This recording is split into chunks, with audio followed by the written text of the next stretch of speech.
कवि सम्राट उपेन्द्र भंज महाविद्यालय रे साइबर सुरक्षा अभियान ओडिशा 2025 पालित होईछि। दिनकु दिन साइबर क्राइम वृद्धि पाउथिबारु एहाकु रोकिबा पई भंजनगर पुलिस विभाग पक्षरु विभिन्न स्थान रे सचेतनता कार्यक्रम करा जाउछि। भंजनगर कवि सम्राट उपेन्द्र भंज महाविद्यालय रे गुरुवार साइबर सुरक्षा अभियान रे ओडिशा 2025 कार्यक्रम अनुष्ठित होईछि। प्रथमे छात्र छात्री माने स्थानीय चकरा विश्वई छकरू एक रैली रे आसी कॉलेज रे पहुंचथिले। एठारे आयोजित सभारे अतिथि और वक्ता माने जोगदे प्रथमे सुरक्षा को नहीं शपथ पाठ करथिले। लोभर बशवर्ती न होई अजणा व्यक्तिर फोन कॉल आसिले निजर कौनसी तथ्य न देबा, सतर्कता अवलंबन करी मोबाइल व्यवहार करबा, सर्वदा स्ट्रांग पासवर्ड व्यवहार करबा, ओटीपी काहाकू न देबा पाई मत रखिथिले। साइबर ठकेर शिकार हेले संगे संगे 1930 नंबर को जणाइबा सहित सोशल मीडिया व्यवहार करबा समय सतर्कता आवश्यक अटे। एथिपाई अधिकरु अधिक सचेतनता लोड़ा बोली वक्ता माने मत रखिथिले। भंजनगर थाना एवं कॉलेज जातीय सेवा योजना शाखा 1 और 2, NCC army wing, naval wing एवं युव रेड क्रॉस मिलित सहयोग रे एही कार्यक्रम अनुष्ठित होइथिला। एथिरे भंजनगर एएसपी रंजन कुमार दे मुख्य अतिथि भावे जोगदे कार्यक्रम को उद्घाटन करथिले।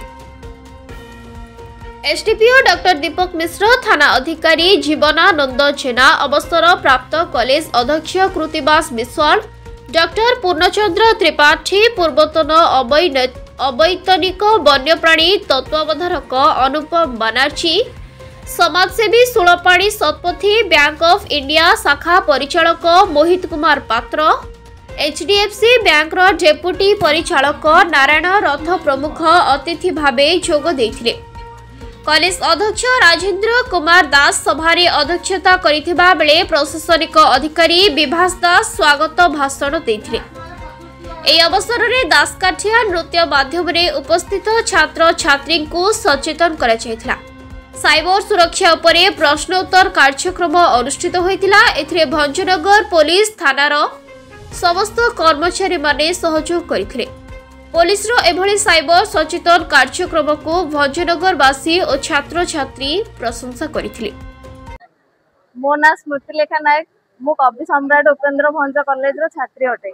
आज आम कॉलेज रे साइबर क्राइम तरफ किसी मीटिंग चलथिला, सेठी हमें बहुत किसी शिक्षा पाइलु। प्रथमे साइबर क्राइम हेले आमे 1930 को कॉल करबा, तेबे जदि सेमाने न सुनंदी आमे पुलिस रे केस दबा, तापरे सेमाने सेटा समाधान करबा। साइबर क्राइम बहु माध्यम रे होइथाय, प्राय तो हमर सोशल मीडिया ऊपर होइथाय, जेमति कि इंस्टा फेसबुक ए जगह रे बहुत साइबर क्राइम आरंभ होइथाय।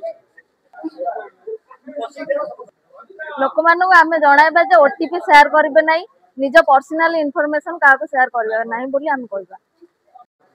आपण माने जानिथिबे साइबर सुरक्षा सचेतन रथ माननीय मुख्यमंत्री ओडिशा द्वारा उद्घाटित हो वर्तमान सारा राज्य रे साइबर सचेतनता शिविर मान अनुष्ठित होई। परिक्रम रे हम एसपी गंजाम साहब मार्गदर्शन रे आज भंजनगर थाना आनुकूल्य रे कवि सम्राट उपेन्द्र भंज कॉलेज रे ऑडिटोरियम रे आज पिला मानकु नहीं छोट छोट कॉलेज पिला मानकु नहीं साइबर जो अपराध संबंधी सचेतनता शिविर अनुष्ठित होती।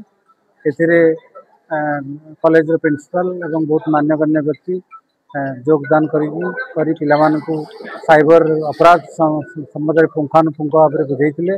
आम भावुँ ये सचेतनता शिविर फलप्रद हम एवं पिला माने कमलवती जो छात्र छात्री मैंने अच्छा से साइबर सचेतन हेबे।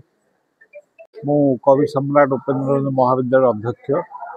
आज गंजाम पुलिस तरफ आम महाविद्यालय साइबर सुरक्षा अभियान जो सचेतनता कार्यक्रम अति सुंदर भाव परिचालित होता। आमर छात्र छात्री मैंने अत्यंत उत्साहित से भी निज गाँ परिवार रे ये साइबर सुरक्षा सचेतनता कार्यक्रम को आगू बढ़ेबे।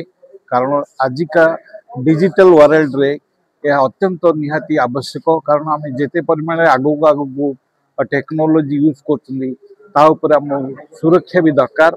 साइबर सुरक्षा दरकार कारण दिन को दिन बढ़ी चलती साइबर क्राइम तेणु प्रत्येक नागरिक ए देशर सचेतन होगा दरकार आम सुरक्षा केमती साइबर सुरक्षा केमती अभियान को आगू को बढ़ेवा जाफल आम टेक्नोलोजी को पॉजिटिव भाव में यूज करते भंजनगर प्रतिमा प्रधान को रिपोर्ट संघर्ष टीवी।